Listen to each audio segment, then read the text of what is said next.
Welcome back guys to this session of metal casting. और metal casting में हमने already riser के बारे में देखना शुरू कर दिया था।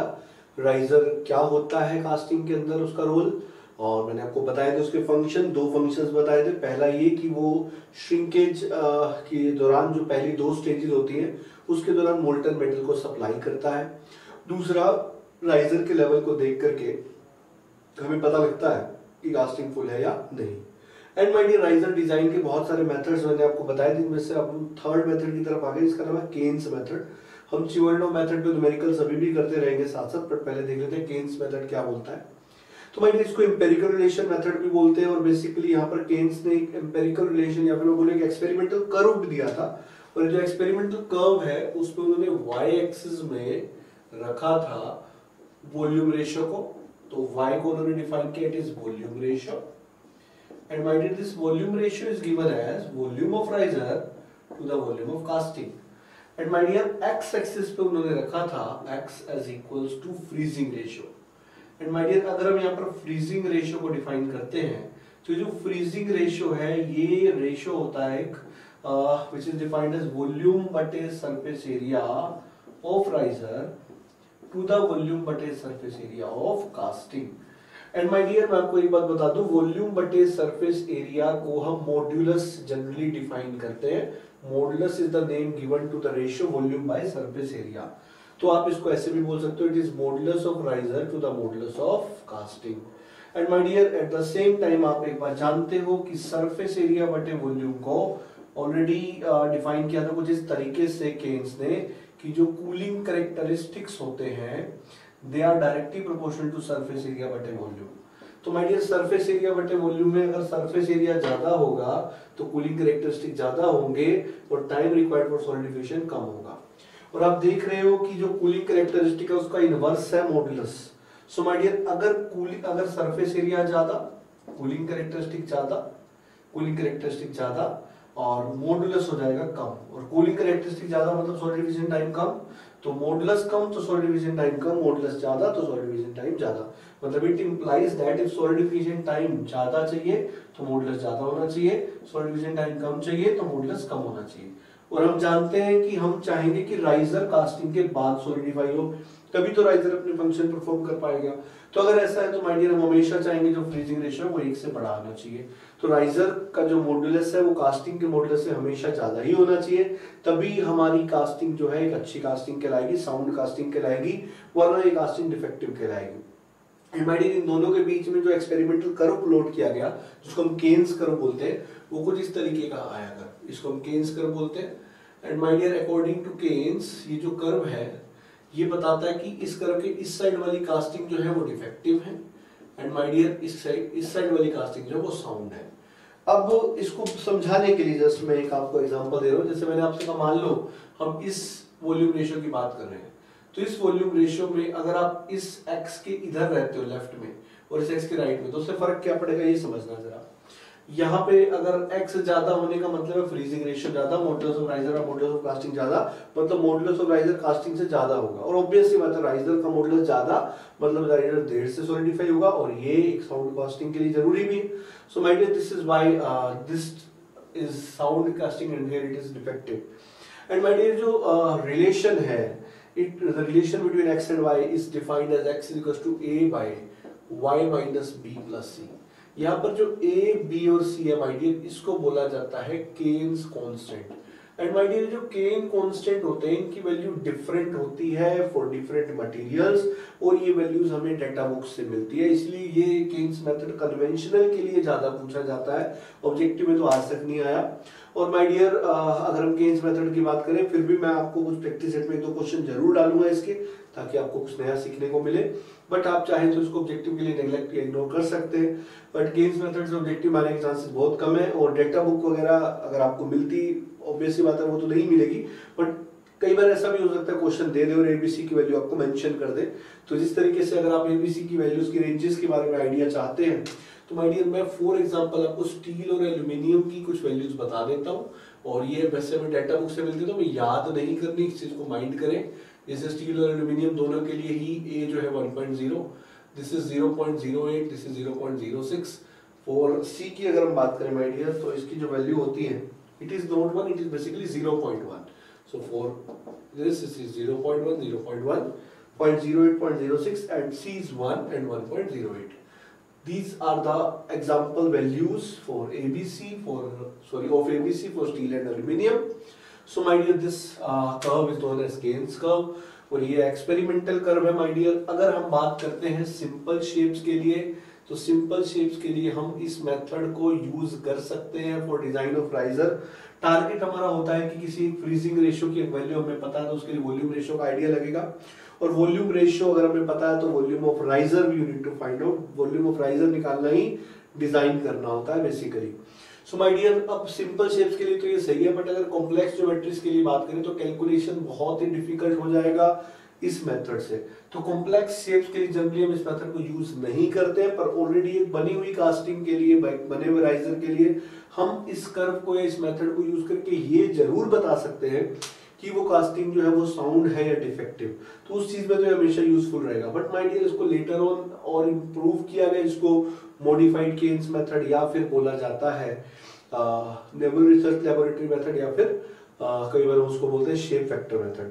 कुछ लोग इस मेथड को मॉडिफाइड केन और उसको नेवल रिसर्च सिर्फ बोलते हैं. But my dear, one is Caine's law, this is Caine's method, and next method जो कि मॉडिफिकेशन है इसके ऊपर, उसको आप बोल सकते हो मॉडिफाइड केन्स या फिर नेवल रिसर्च या फिर shape factor method. And my dear, मैं आपको एक बात बता दूं कि ऑलरेडी मैं नोट्स तो आपको शेयर कर ही चुका हूं इतने पार्ट्स के, तो आप उसको प्लीज रेफर करें, क्योंकि कुछ चीजें होती हैं जो प्योर थ्योरी याद रखने वाली होती है, तो वो नोट से ही आपको बेनिफिट देंगी और आपको पढ़ना भी उसी तरीके से. और प्लीज साथ साथ नोट्स वगैरह जो आप रेफर कर रहे हैं साथ साथ क्वेश्चंस भी सोल्व करें और डाउट्स वगैरह भी लेते रहें, क्योंकि अगर आप साथ साथ डाउट्स लेंगे तो ऑब्वियसली 5 नंबर आपके फुल प्रूफ हो जाएंगे एंड 5 मार्क्स कम नहीं होते. प्रोडक्शन के अंदर ये जो 50 मार्क्स के आसपास का आता है, 1/3 मार्क्स आपके सिर्फ इन 2 ही टॉपिक से आते हैं, वेल्डिंग और casting. So they are very very important. और in case of any kind of doubt you can ask me. ऐसा हो सकता है डाउट्स के सॉल्यूशन में 1 या 2 दिन लेट हो जाए, तो don't worry about it, because sometimes मैं कुछ इन बिटवीन किसी काम में हो तो हो सकता है I may revert you back late. So don't worry about it, but within 1 to 2 days I will be sharing the solutions of your problems. So my dear, this is Keynes method. Later on इस freezing ratio वाली term को replace कर दिया गया और इसकी जगह shape factor को लिया. क्या होता है शेप फैक्टर हम देखेंगे. एंड माय डियर, जो फ्रीजिंग रेशियो है, this is defined as volume by surface area of riser to volume by surface area of casting. Volume by surface area को मॉडुलस बोलते हैं, जबकि इसके इनवर्स को हम वॉल्यूम कैरेक्टरिस्टिक डिफाइन कर चुके हैं. So this was all about Caine's method and Caine's curve. So my dear, अब देखते हैं आगे. So guys, here we are with a very wonderful question from GATE Production Industrial Paper 2006, and the question is a casting of size 400 cross 200 cross 140 mm cube solidifies in 20 minutes. Find out the solidification time for another casting with size this under similar condition. Condition से मतलब solidification factor के same. So भाई हमने कल ही देखा था पिछले session में solidification time का जो फॉर्मूला था वो K टाइम्स वॉल्यूम बटे सरफेस एरिया का होल स्क्वायर था. तो अगर मैं इसको फर्स्ट मान लेता हूं और इसको सेकंड मान लेता हूं, तो अगर मुझे सेकंड का टाइम चाहिए तो मैं ऐसे लिख सकता हूं Ts of 2 by Ts of 1 is K times volume by surface area of 2 का whole square by K times volume of surface area of 1 का होल स्क्वायर. माय डियर, क्योंकि आइडेंटिकल कंडीशन से K will get cancel out. अब my dear, यहां पर जो गलतियां होती है वो समझने की कोशिश करें. जो ज्योमेट्री हमें दी हुई है वो समझना क्या दी हुई है. ज्योमेट्री हमें कुछ इस तरीके की दी हुई है. This is the given geometry. So this is 400, 200 and 140. These 3 dimensions are given. And my dear, अब होता ये है कि जब दूसरी कास्टिंग जो हमें बात की गई है वो 400 to 200 to 35 है. Rest all are same. It is 400, 235.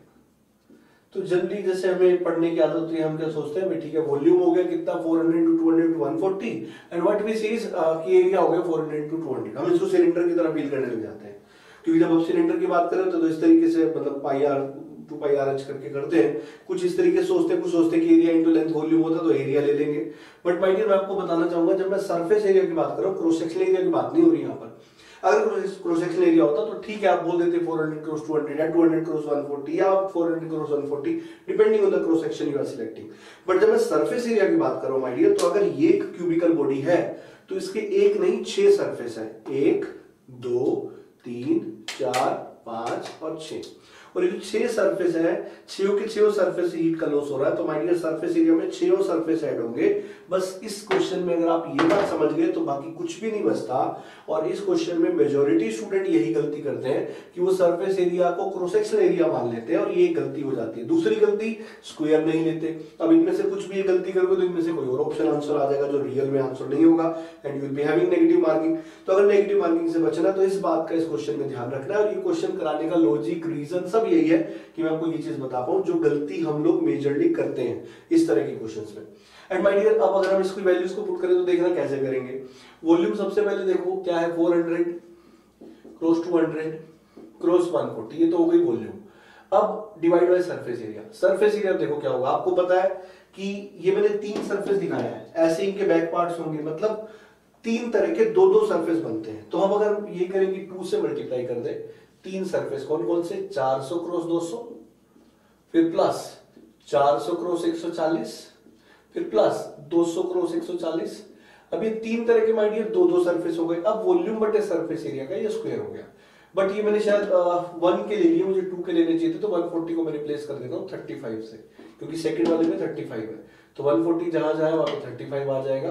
तो ये भी 35, ये भी 35, ये भी 35। So my dear, this is how we can proceed now.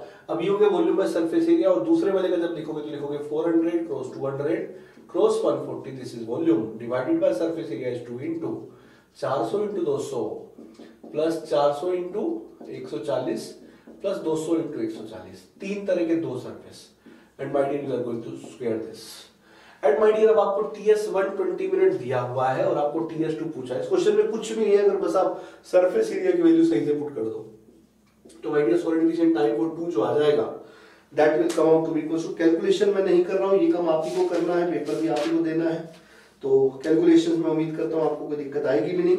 And you will be having the answer to be equal to 3.3 minutes and you will tick option C is correct.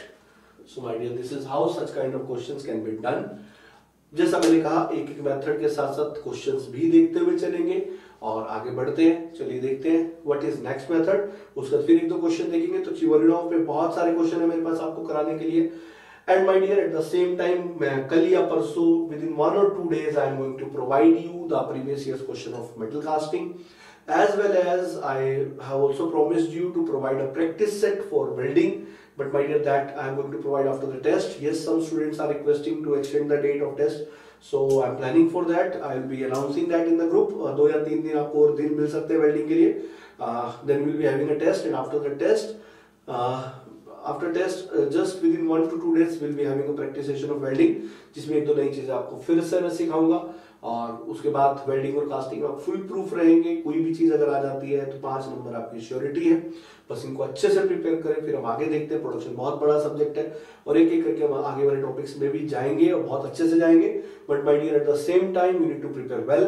कोई भी doubt हो आप साथ साथ पूछते रहे, doubts को अपने साथ नहीं रखें। चलिए बढ़ते हैं आगे। So guys, now we are going to start the next method. मैं आपको बता दूं, जैसे मैंने आपको एक मेथड, एक बोला केन्स लॉ, एक मॉडिफाइड केन्स मेथड। कुछ लोग केन्स लॉ, केन्स मेथड बोलते हैं, और जो अभी मैं मेथड करने जा रहा हूं ये एक इंप्रूवमेंट है केन्स मेथड के ऊपर। और वैसे इस मेथड के 2 नाम है ऑलरेडी, जिसमें से एक नाम है it is naval research laboratory method, एक और नाम है इसका, इसको आप बोलते हो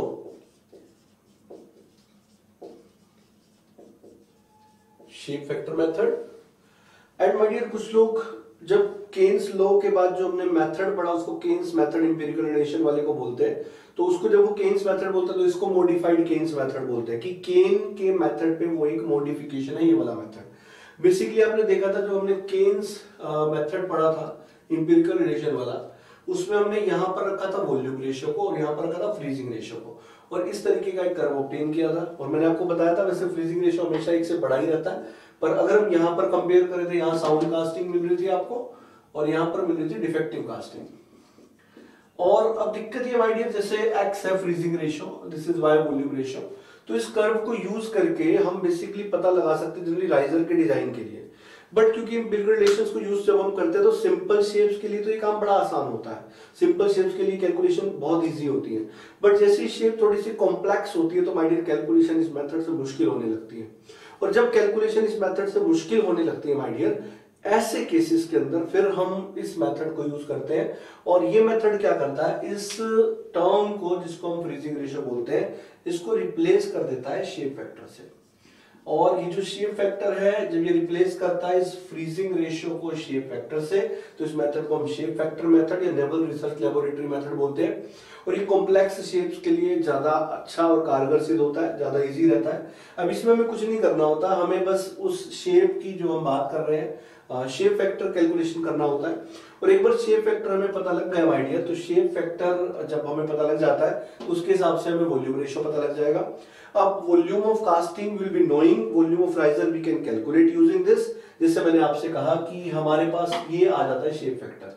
अब जब ये फ्रीजिंग रेशियो होता था तो इसमें हमें फिर कास्टिंग और राइजर दोनों के साइज चाहिए होते थे। बट माय डियर जब हम शेप फैक्टर की बात करें तो it depends on basically the size of casting. तो शेप फैक्टर डिफाइंड होता है कास्टिंग के साइज पे। कास्टिंग के साइज पे जब हम शेप फैक्टर को डिफाइन करते हैं तो उससे हमें डायमेंशन से शेप फैक्टर पता लग जाते हैं। और शेप फैक्टर की वैल्यू से हमें ये पता लग जाता है कि हमें वॉल्यूम रेशियो कितना रखना है। अब साउंड कास्टिंग के लिए आप इससे ज्यादा ही रखोगे, इससे कम तो नहीं रखोगे, कम रखोगे तो डिफेक्टिव हो जाएगी। तो हमें एक मिनिमम वैल्यू ऑफ y मिल जाएगी। अब y क्या होता है, y is volume ratio volume of riser to the volume of casting. एक बार फिर कास्टिंग के डायमेंशन पता होने की वजह से वॉल्यूम ऑफ कास्टिंग हमें पता होती है, तो यहां से हमें वॉल्यूम ऑफ राइजर मिल जाता है। और वॉल्यूम ऑफ राइजर मिल गया तो माय राइजर का डिजाइन हो गया, क्योंकि राइजर तो सिलिंड्रिकल इन जनरल ही हम यूज करते हैं, तो पाई आर स्क्वायर एच करके हम डिजाइन कर सकते हैं। अब आर और एच के क्या रिलेशन रहते हैं किन कंडीशंस में, उस पर भी हम आएंगे। पर अभी के लिए जैसे मैं आपको बताना चाह रहा हूं कि this is the way how we can design using this shape factor और नेवल रिसर्च लेबोरेटरी मेथड। अब प्रश्न ये उठता है कि व्हाट इज शेप फैक्टर। अब shape factor might different geometries के लिए डिफरेंट डेफिनेशन रखते हैं। जैसे शेप फैक्टर की अगर हम बात करें, जैसे मेरे पास एक स्लैब है और इस स्लैब में जैसे मैंने आपसे कहा डायमेंशन की अगर हम बात कर रहे हैं, L is the length, W is the width, T is the thickness. तो shape factor is defined as L plus W by T. This is how the shape factor is defined. फिर मैंने कहा मेरे पास एक कास्टिंग है और इस casting की जो शेप है वो क्यूबिकल है, इसकी साइड है A और A, तो shape factor will come out to be equals to A plus A by A। समझ गए?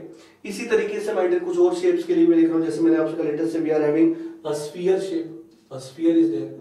तो स्फीयर आपको पता ही है, स्फीयर की अगर बात करें तो एक r रेडियस का स्फीयर होता है, d इज द डायमीटर। तो shape vector is defined as d plus d divide by d। इसी तरीके से मैं कुछ और ज्योमेट्री में सिलेंडर के लिए लिख देता हूं। सिलेंडर के लिए हाइट अगर आप h ले रहे हो, डायमीटर d ले रहे हो, तो it is going to be d plus h divided by d। इसी तरीके से माय डियर कुछ और भी डायमेंशंस हो सकते हैं, जैसे जो भी आपके पास शेप है कास्टिंग की उसके शेप फैक्टर डिफाइंड है, पर आपको जो ज्योमेट्रीज आएंगी वो इन्हीं में से कोई एक आएंगी, इससे ज्यादा आपको शेप फैक्टर करने की जरूरत नहीं है। हालांकि जो मैं नोट्स आपसे शेयर करूंगा उसमें एक दो कॉम्प्लेक्स शेप्स के भी रहेंगे, तो डेफिनेटली नोट्स इसीलिए शेयर कर रहा हूं क्योंकि कुछ चीजें ऐसी होती है जो याद करने वाली है, तो वो चीजें आप अगर उससे रेफर करेंगे तो बेटर रहेगा आपके लिए और लिखने का समय तो बचेगा ही। So mind this is how the shape factors are known by the casting size. अब अगर शेप फैक्टर हमें पता तो हम यहाँ पर एक टेबल बना लेंगे, यहाँ पर वॉल्यूम रेशियो, यहाँ पर शेप फैक्टर है। So my dear here will be having a table और यहाँ पर एक एक करके हम वैल्यूज को पुट करेंगे कि कौन से शेप फैक्टर के लिए कितना वॉल्यूम रेशियो। तो यहाँ पर शेप फैक्टर की वैल्यूज होंगी और यहाँ पे वॉल्यूम रेशियो की वैल्यू होगी। तो आप अपनी दी हुई कास्टिंग के साइज के हिसाब से शेप फैक्टर निकाल लोगे। जब आप शेप फैक्टर निकालोगे तो आप मैच करोगे आपका शेप फैक्टर कौन सा है इनमें से। अब मान लो ये वाला है, इसको सिलेक्ट करोगे, इसकी कोरिस्पोंडिंग आपको वॉल्यूम रेशियो मिल गया। तो वॉल्यूम रेशियो मिल गया तो वॉल्यूम ऑफ कास्टिंग आपको पता है, वॉल्यूम ऑफ राइजर आ गया। अब राइजर की कंडीशंस होती है, राइजर दो तरह के होते हैं, टॉप राइजर और एक साइड राइजर, और उन दोनों के ऑप्टिमम डिजाइन के लिए डायमीटर और हाइट के रिलेशंस होते हैं जो मैं यहाँ पे अभी प्रूव करूंगा। तो उन रिलेशंस की हेल्प से माय डियर हमारे पास डायमीटर और हाइट 2 से 1 वेरिएबल में कन्वर्ट हो जाएंगे, और जब वो 2 से 1 वेरिएबल में कन्वर्ट हो जाएंगे तो उसको यूज करके माय डियर हम उस एक डायमेंशन को निकाल लेंगे। This is how my dear the things are designed. Hope you guys are getting. This is how we are going to proceed and my dear ये तरीका होता है आगे बढ़ने का इस केस के अंदर। This method is shape factor method. My dear इसको मॉडिफाइड केन्स बोल सकते हो अगर आप पिछले वाले मेथड को केन्स मेथड बोल दो तो हर एक का अपना अपना तरीका है बोलने का, but it is famous by the name shape factor method और naval research laboratory method. Paper में आज तक शेप फैक्टर मेथड के नाम से पूछा गया है। और मैं आपको एक बात और बता देना चाहता हूँ, जो केन्स मेथड आपने पहले पढ़ा है, अब कॉम्प्लेक्स शेप्स में भी आप उसको एक पर्पस से जरूर यूज कर सकते हो। जैसे ऑलरेडी राइजर बन चुका है और राइजर और कास्टिंग जब ऑलरेडी सब कुछ डिजाइन है, तो आप ये जरूर पता लगा सकते हो ऑन द स्पॉट कि जो बना है वो साउंड है या फिर वो डिफेक्टिव है, ये जरूर पता लगा सकते हो अगर मान लो आपके पास ऑलरेडी बन चुकी है चीजें। अदरवाइज कॉम्प्लेक्स शेप्स के लिए it is better to go with the shape factor method. For simple shapes you can go with Caine's method. And my dear don't worry, मैं केन्स मेथड पर भी यहाँ पे न्यूमेरिकल चिवोरिनोव्स करूंगा, पर फिलहाल हम चिवोरिनोव्स पे पूरे कर रहे हैं क्वेश्चन। सारी टाइप चिवोरिनोव की कवर करनी है। चिवोरिनोव के जब मैं न्यूमेरिकल्स कवर करूंगा जब तक साथ साथ सारे मेथड कवर हो जाएंगे। फिर शेप फैक्टर मेथड हो गया, मॉडुलस मेथड जो अगला हम डिस्कस करेंगे वो हो गया। इन सभी मेथड्स पे ही क्वेश्चंस आपके पास क्लास के रहेंगे।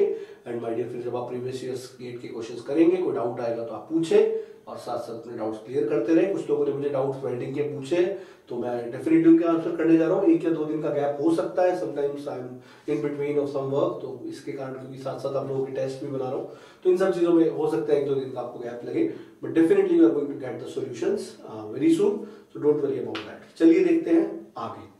So guys, we are here with one more question from GATE Production Industrial Paper 2009. The question is, my dear, a solid cylinder of diameter D and height equals to D. मतलब diameter और height equal है एक ऐसा cylinder, और a solid cube of side L are being sand cast under identical condition and of same material.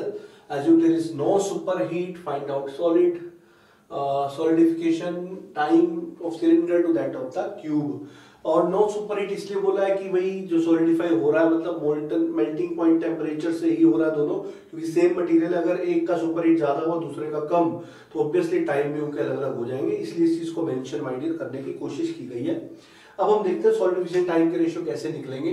तो आपको पता है solidification time of cylinder to the solidification time of cube, it can be written as k times volume बटे surface area of cylinder का square to the k volume बटे surface area of cube का square. और आपको पता है अगर हम सिलेंडर की बात कर रहे हैं तो ऑब्वियसली कास्टिंग है, सॉलिड सिलेंडर की बात हो रही है, डायमीटर भी d, हाइट भी d, तो आप लिखोगे जो वॉल्यूम है वो हो जाएगा π/4 d square h।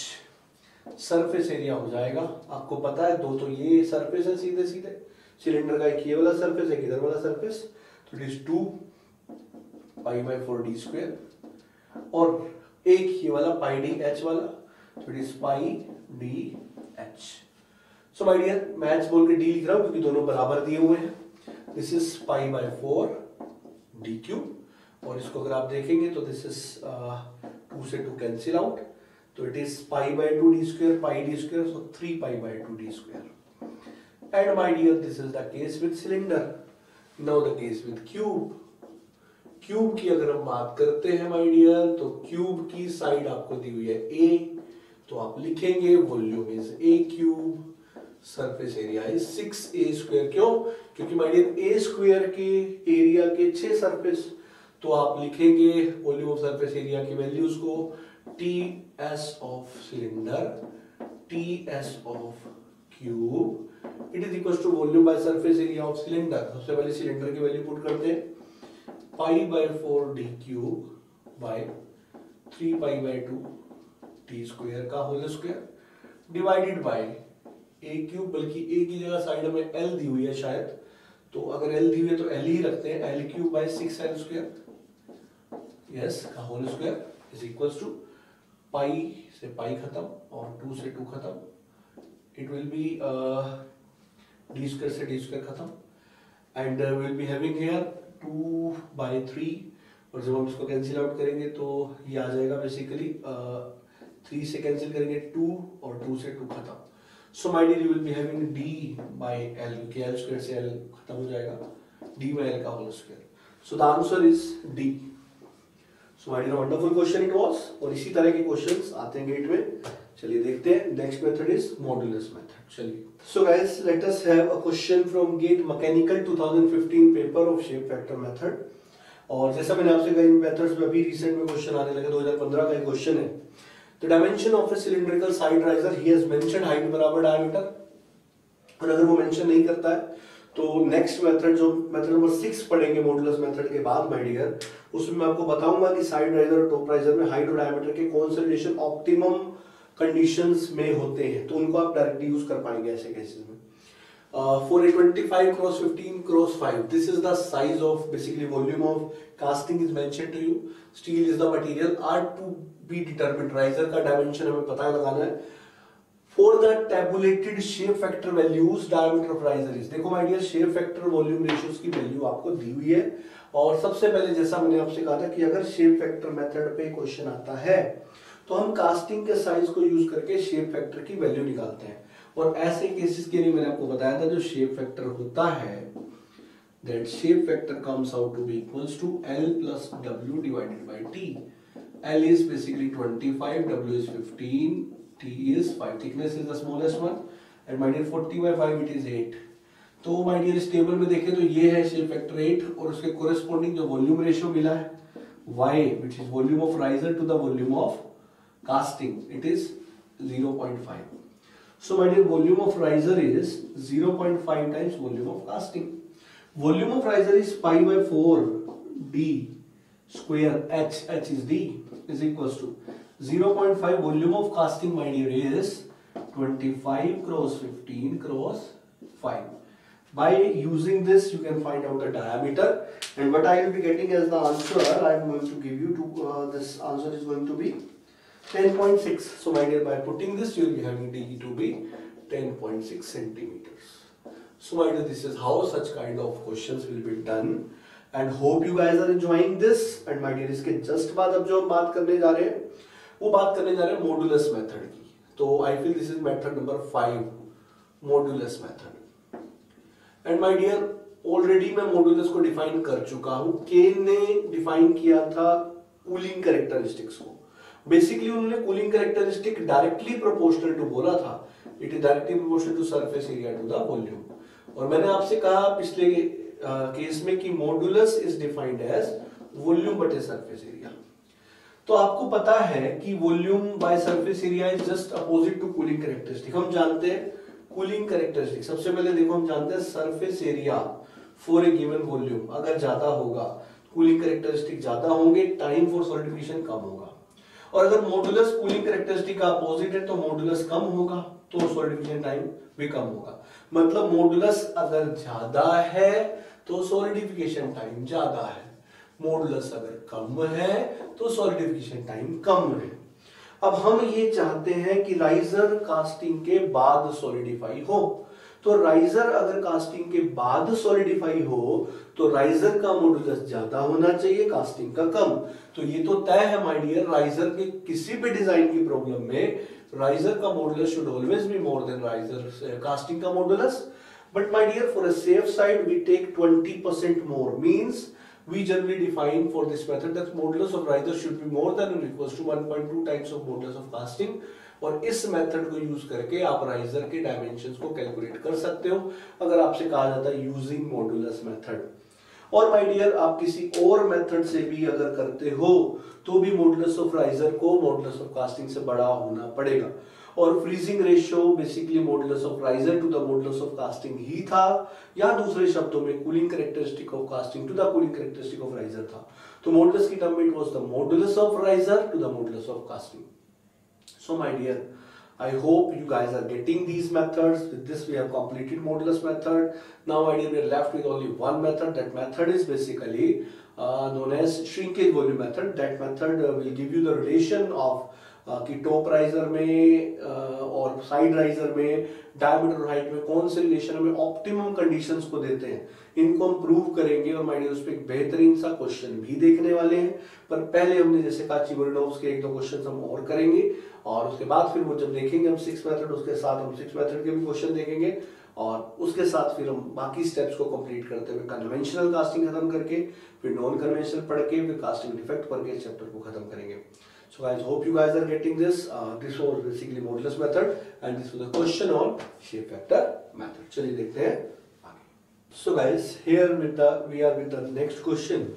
It is a cast steel slab of dimension 30 cross 20 cross 5 centimeter is poured horizontally using a side riser. The riser is cylindrical in shape with diameter and height both equal. The freezing ratio of the mold is, तो my dear हम जानते हैं कि freezing ratio is defined as modulus of riser to the modulus of casting. और अगर हम यहाँ पर modulus of riser modulus of casting की बात करें तो modulus of casting होगा volume बटे surface area of casting. And my it is defined as 30 cross 20 cross 5. This is volume. Surface area is 2 times 30 cross 20 plus 30 cross 5 plus 20 cross 5. This is modulus of casting. So my dear, जब हम इसको solve करेंगे तो modulus of casting आ जाएगा 1.76. अब देखते हैं modulus of riser. And my dear अगर हम वॉल्यूम ऑफ राइजर की बात करें तो इट इज वॉल्यूम बटे सरफेस एरिया ऑफ राइजर. और आपको जो दिया है साइड राइजर की अगर हम बात करें तो साइड राइजर अगर ये हमारे पास कैविटी है तो इस तरीके से साइड राइजर होता है. और ऑब्वियसली हम जब साइड राइजर की बात करते हैं तो हम इस चीज को इग्नोर करते हुए अगर हम इसकी बात करेंगे, एक ये सरफेस है, एक ये सरफेस है और एक ये वाला सरफेस होगा. Means we can write here volume is pi by 4 d square h. Surface area is 2 times pi by 4 d square plus pi d h. h d के बराबर है इसलिए मैं d ही रख रहा हूँ, बोल भले h रहा हूँ. तो मॉडुलस ऑफ राइजर जब हम इसको सोल्व करेंगे we will be getting as this is d by 6. अब आप जानते हो freezing ratio is modulus of riser to the modulus of casting. d by 6 by 1.76. My dear, solving will be getting freezing ratio will be nearly equals to 0.094 times of d. and जब इसको हम देख रहे हैं तो it is nearly equals to 8d by 75. जब आप इसको देखेंगे तो ये approximately आएगा, exactly नहीं, तो आप इसको a को टिक कर देंगे. So my dear, this is going to be the answer. This is how such kind of questions are solved. So my dear, अब we'll be having some other things also. This is the question basically to find out the freezing ratio. And my dear, freezing ratio हमने already देख चुके थे कि ये modulus of riser to the modulus of casting होता है. चलिए बढ़ते हैं